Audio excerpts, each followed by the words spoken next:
Да избегнуваат масовни собири и демонстрации, да бидат внимателни за време на празничните фестивали, настани и во верските објекти, како и да имаат резервен безбедносен план.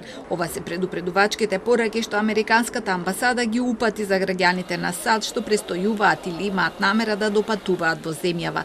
Ги потсетуваат за засилените дојави за бомби и бараат да постапуваат согласно насоките од македонските безбедносни структури.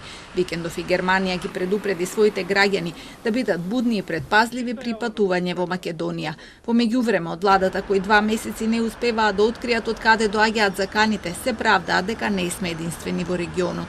Сето тоа изискува од сите нас внимателност со цел лоцирање на безбедносните предизвици кои што се однесуваат посебно на нас и на нашиот регион и изнаоѓање на брзи и ефикасни решенија со цел да ги заштитиме нашите суштински вредности.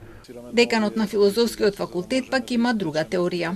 Целта на сето ова е уште повеќе се продлобочи економската криза во Западниот Балкан, а и не само несигурноста кај граѓаните, а со тоа на некој начин да се изврши уште поголем притисок врз Европската Унија и врз Европа, на некој начин да се оневозможи понатамошната помош на Украина во борбата против Русија.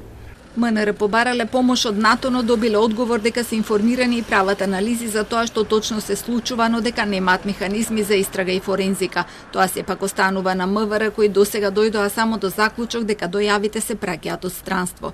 Премиерот денеска најави координативен состанок на безбедносните служби каде што ќе се разговара за овој проблем.